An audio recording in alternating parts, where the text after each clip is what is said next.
Throughout the years playing Pokemon Go, there is one really bad habit that Niantic has always had, and I really want to talk about it in this video. With the upcoming Mega Audino Raid Day, Niantic actually nerfed Mega Audino, and I think this is something that we really do need to talk about, because when Scopely takes over Pokemon Go, I really hope they do not make this mistake, because it really is a detriment to the Pokemon Go community, and it has been unaddressed for a very long time. So for today's video, I want to address the really bad habit that Niantic has, where they will change up things that they originally announce. And it is almost always a detriment to the Pokemon Go player.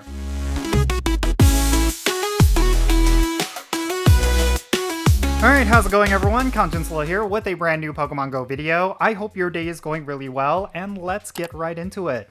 So today I want to talk about a really bad habit that Niantic has had for the past several years, pretty much since Pokemon Go was first released. And I wasn't familiar with any of Niantic's games before Pokemon Go, specifically with Ingress, so if this is something that is just commonplace with Niantic, I wouldn't necessarily be aware of that. But as a Pokemon Go player, this is something that I've observed them doing for the past several years, and I'm honestly very frustrated by it. I really think this is something that can definitely be avoided if Niantic were to plan ahead with a lot of their in-game events and with a lot of their announced features. But it really just feels like they always jump the gun on all of their announcements before those things are finalized. And because of that, we often see a lot of those announcements get changed up retroactively without warning. And it often just comes across as just Niantic being negligent, and I really do think this needs to get fixed. I do not know what it takes for Niantic to stop making this mistake, but I ultimately feel like Pokemon Go players are starting to get fed up. Now, the reason why I'm bringing this up is because with this upcoming Mega Audino Raid Day, they initially announced that any Mega Audinos that you catch during this event is going to know the move Dazzling Gleam, and any Audino from this point forward will be able to learn that move. And a lot of players were speculating that, yeah, this move would definitely be an upgrade for Audino. It still may not necessarily be relevant in terms of PvP, but at the very least it does give this Pokemon a whole bunch of different options. Maybe for some specialty cups, Audino could actually be viable because of the inclusion of Dazzling Gleam. But yeah, this is something that a lot of players also speculated would not necessarily be a move that Audino would be able to learn, and the reason why they believe that is because within the mainstream games, Audino never had Dazzling Gleam in its move pool, and usually Niantic is really good about including specifically moves that you would find on those Pokemon from the main series games, and since Dazzling Gleam was never in the move pool for Audino, a lot of players had doubts that this would actually be the move that they would have for Audino.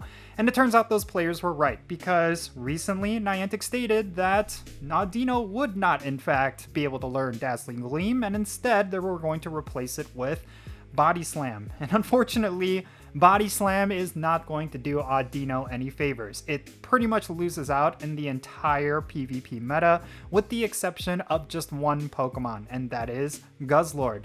Yeah, that makes this Pokemon absolutely useless, even as a Mega Evolution. There's never going to be a case, even in raid battles, where a normal type attack is going to be considered viable, and because Audino does not necessarily have any kind of type coverage, that makes this Mega Evolution essentially useless, and it's basically just going to be a Pokedex entry. So Niantic basically stripped Audino of any kind of potential gameplay. It's basically going to be just a filler Pokemon. It's going to be a Pokemon where it's going to be completely one and done. You just need to farm up enough Mega Energy to get one Mega Evolution in so you can get the Pokedex entry, and then you can completely ignore this Mega Evolution and you could just go about your day. I really do not like this. It's a lose-lose for pretty much everyone. Players will not be getting a Pokemon that will actually be useful, and Niantic is going to be losing out on a lot of revenue, because originally when Audino was able to learn Dazzling Gleam, I think a lot of players were curious how it would actually perform within PvP. And because of that, I think players would have raided for Audino a lot more often than they typically would.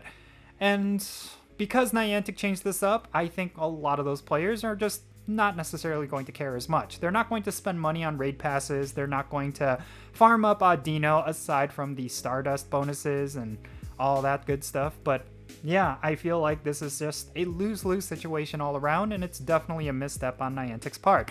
Now, I'm not presenting the argument that they need to put Dazzling Gleam back into the move pool for Audino. There probably are some good reasons why they excluded Dazzling Gleam. Maybe it's because the Pokemon Company stepped in and said, hey, this is not one of the original moves for Audino within the main series games, so you need to remove it.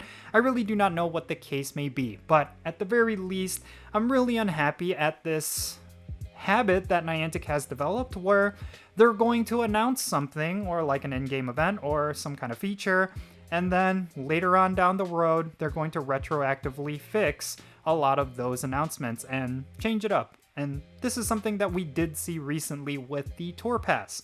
One of the major complaints with the Tour Pass is that originally it was supposed to include an avatar pose if you bought the deluxe edition. And this avatar pose was meant to be something exclusive specifically to anyone who purchased this pass. And a lot of people purchased the pass preemptively, thinking that the avatar pose was going to be part of the rewards. But before the Tour Pass even started, Niantic retroactively fixed it where it would no longer include the avatar pose. And I think because of that, a lot of players felt like they were ripped off. It was a case where they were essentially nickel and dimed. Because when they bought the Tour Pass, they thought that the avatar pose would be part of the rewards. And then, of course, once they started the Tour Pass, they found that the avatar pose was completely removed. It really does come down to Niantic constantly making a lot of different promises and a lot of different announcements, and then later on, they go back on a lot of those promises. That's a really bad habit that they formed over the years, and I really do think it's about time that they stop doing it. Maybe when Scopely takes over the development of Pokemon GO, this is a habit that's going to go away. Maybe they're going to be a little bit more careful with their announcements and with what they say about in-game features.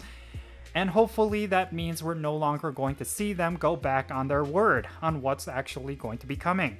Because honestly, as a Pokemon GO player, especially one who has his ears to the ground and knows all of the different announcements and what's actually coming to Pokemon GO, it really is frustrating when you're expecting certain things and then later on, you really do not know if those things that you're expecting are actually going to get fulfilled. And that is something that has been commonplace with Pokemon GO for such a long time, and that's never a really good thing for any game. I've seen a lot of different games completely crash and burn because the developers would always be promising one thing and the final product would not include those things. We've certainly seen it with big games like Overwatch and even League of Legends. I think a lot of players do often see this happen with like AAA games, but I really do think for a game like Pokemon GO, where the Pokemon GO community is often very negative towards the developers and the relationship between developers and players has always been a little bit sour and a little bit heated, it would have been really nice if they were to have told us right off the bat that Audino would not be learning Dazzling Gleam. I think that would have tempered a lot of expectations and people would have treated this raid day very differently because in my personal opinion, I think this is going to be one of the best Stardust grinds we're going to have in a while because Audino does give you a substantial amount of bonus Stardust. But aside from that, there really is no gameplay implications behind Audino or its Mega Evolution, and a big part of that is because of the moveset. But with Dazzling Gleam, I think there was a lot of potential for something unique and something interesting, and now we're no longer going to be getting that. I think from the beginning, if Niantic had set those expectations, then players would have not felt as soured and sucker punched by this whole thing. So yeah, Niantic, if you happen to be watching, if it's true that you're going to be continuing to develop Pokemon GO even after Scopely Inc. takes over, I really do think this is one of those habits you need to fix. You need to make sure you have all of your ducks in order before you make any kind of in-game announcement, and that way players are going to be able to trust you. Because right now, there is definitely a lack of trust between the Pokemon GO community with Niantic as developers, and that is definitely something you all need to fix. But in any case, that's going to be it for this video. Let me know your thoughts regarding everything that I talked about down below. Are you really unhappy at the bad habit that Niantic has built over the years of announcing certain things and then later on retracting a lot of those announcements? Definitely share your thoughts in the comments, and let's have a great discussion description. And thank you so much for making it all the way to the end of this video. I really hope you enjoyed this discussion. If you did, make sure you hit that like button and subscribe if it's your first time here. And don't forget that notification bell so you can stay up to date on whenever I upload videos. And real quick, let me give a shout out to all of my patrons on Patreon. You make this channel content possible. If you want to support the Jinsula channel, the absolute best way you can do that is by joining my Patreon. If you become a paid Patreon member, I'm going to add you to my Pokemon Go friends list. So that means for stuff like remote raids, opening and sending gifts, different things like that. If you want to play Pokemon Go with me, then make sure you go and check out my Patreon. And if you want to support my channel in a completely different way, you're always welcome to do so by following me on social media. My handle is @Jinsula. I'm on the platforms that you see on the bottom of your screen. Make sure you go over there and give me a follow. That will be a huge help. And that's going to be it for this video. I'm Jinsula. Be safe, have fun, and love yourself today. And I'll catch you all later.